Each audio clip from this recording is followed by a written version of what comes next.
Unless your birthday is December 8th or you have some other important memory on that date, it's a day that seems just like any other. But when it comes to musicians, it's a day that almost seems to be cursed. No, not 'cause she was born on that day. December 8th has been a day where we have lost a number of very famous and talented musicians. Just like there is the 27 Club, it's almost like there should be a December 8th Club as well.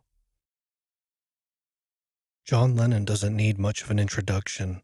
His work with the Beatles, as well as his famous solo career and personal life, made him one of the most recognized people in the world. John was known for interacting with his fans, and despite his high level of fame, had few barriers between himself and those who sought him out. December 8th, 1980. The day was a busy day for John. He went and had his portrait taken with his wife Yoko Ono, and then went to a recording session with her. He then returned home afterwards to say goodnight to his son before planning on going out to dinner. As he was walking into the entrance of his apartment building, the Dakota, a man who he had signed an autograph for earlier and who had met John's son, pulled out a revolver and fired 5 shots at Lennon's back. 4 shots struck John. He staggered up the steps into the reception area saying, I'm shot, before collapsing onto the ground.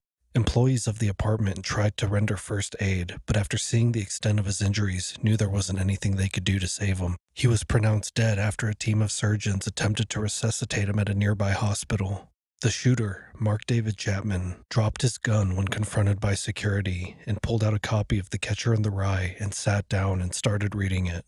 When asked if he realized what he had done, he calmly said, I just shot John Lennon. Chapman didn't hate John Lennon and was actually a longtime fan, but after reading J.D. Salinger's novel, The Catcher in the Rye, he became obsessed with the protagonist in the book, Holden Caulfield.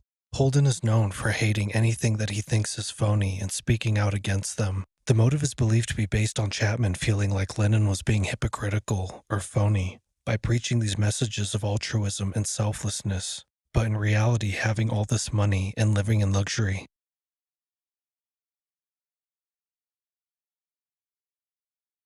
In 1984, a young but popular Finnish band, Hanoi Rocks, was embarking on its first North American tour.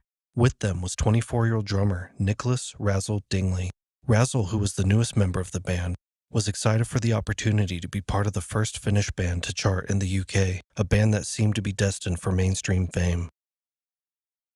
After their lead singer Michael Monroe fractured his ankle, the band needed to kill some time while his ankle healed. Vince Neil, the lead singer of Motley Crue, one of the most famous bands in the world at the time, invited Hanoi Rocks to his mansion in Redondo Beach, California, to party. It was described by Vince as being a party that lasted for 3 days, full of drugs and alcohol. In the early morning hours, December 8th, 1984, just 6 days after Razzle's 24th birthday, the partiers realized they were out of alcohol and decided that they needed more. Vince and Razzle hop into Vince's 2-door De Tomaso Pantera, a high-powered Italian sports car. The plan was to only be gone for a few minutes, as they just had to travel 4 blocks to the nearest liquor store. After purchasing more alcohol, they were heading back towards Vince's house. As they were going around a corner, the Pantera lost control and veered into the other lane, where it was struck in the door by a Volkswagen Beetle. Razzle was seriously injured and would ultimately die upon reaching the hospital from head injuries. The 2 occupants of the Beetle received brain damage from the crash, but would go on to survive. Cops arrived on scene and found Neil with a blood alcohol level of 0.17, much higher than the then allowed limit of 0.10. Further investigation would indicate that he was driving 65 miles per hour, whereas the speed limit in that zone was 25. Despite these circumstances, the influence of fame and wealth seemed to pay off big time for Vince. For the fatal DUI crash, he only had to serve 30 days in jail, but was let go after just 15 and paid a $2.6 million fine to the city. As you can imagine, many people felt that this was far too lenient of a sentence. Vince was even quoted in 2015 expressing these very thoughts. In an interview with Blender magazine, Vince said, I wrote a $2.5 million check for vehicular manslaughter when Razzle died. I should have gone to prison.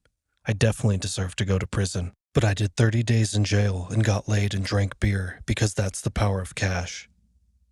That's fucked up.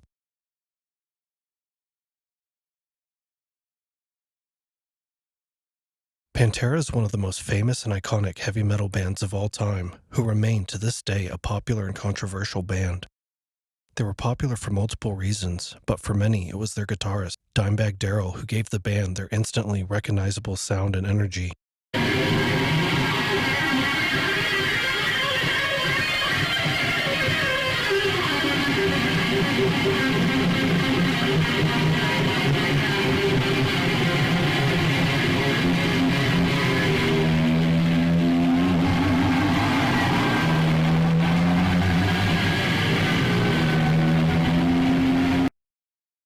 As it goes with most hugely successful bands, Pantera started to have problems between the bandmates, and they broke up in 2003. Dimebag and his brother Vinny, who was also formerly in Pantera, found a new lead singer and bassist and formed the band Damage Plan. Damage Plan would release their first album in 2003 and then go on to do multiple tours. December 8th, 2004. Damage Plan was playing a concert at the Alrosa Villa nightclub in Columbus, Ohio. On the inside, hundreds of Pantera fans were excited to see Damage Plan take the stage as the headlining act. However, pacing just outside the venue was 25-year-old ex-Marine Nathan Gale. According to friends and family, Gale had been discharged recently from the Marines for being diagnosed with paranoid schizophrenia, and in the months prior to the shooting he had been acting erratically. A friend remembers a time where he showed up to his house claiming that Pantera had stolen his lyrics that he had written and was trying to steal his identity. Gale snuck into the venue and rushed the stage during Damage Plan's opening song. He targeted Dimebag Darrel first, shooting him 3 times in the head. Jeffrey Thompson, head of security, tackled Gale but was shot and killed in the struggle. Aaron Hulk, an employee of the nightclub, was also killed while trying to subdue the gunman. A fan from the crowd, Nathan Bray, was also killed after jumping on stage in an attempt to try and help out the situation. A number of others were injured, including drum technician John Brooks. He was shot twice in the leg and then was taken hostage by Gale. Around the same time, the first officer responding to the scene entered through the back of the nightclub and almost instantly encountered Gale and shot him in the head with a shotgun, killing him. After the shooting, fans removed Dimebag from stage and attempted to resuscitate him, but it was too late. He was pronounced dead at the scene at 38 years old.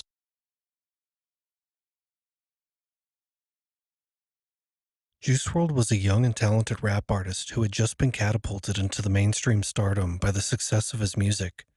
To put it into perspective, his biggest song, Lucid Dreams, has over 1 billion plays on Spotify.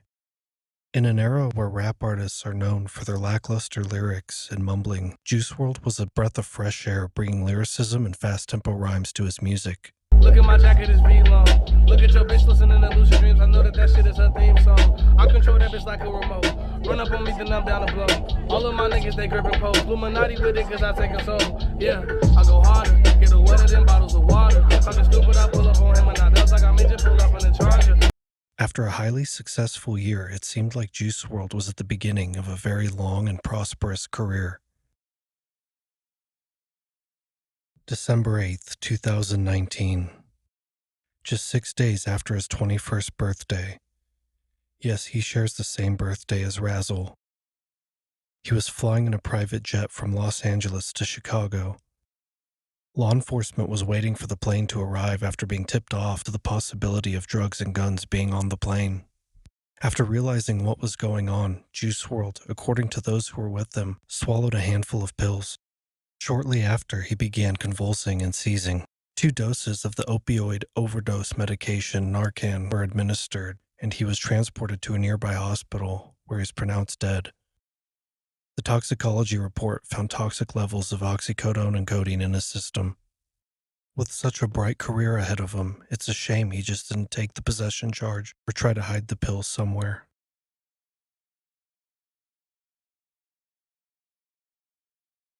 While I don't actually believe that December 8th is cursed, looking at the amount of tragic events that have occurred to musicians on that day, I can't help but draw parallels to the 27 Club. People often joke about the relief they feel when their favorite musicians finally turn 28 and are safe, but with December 8th always lurking around the corner, who knows?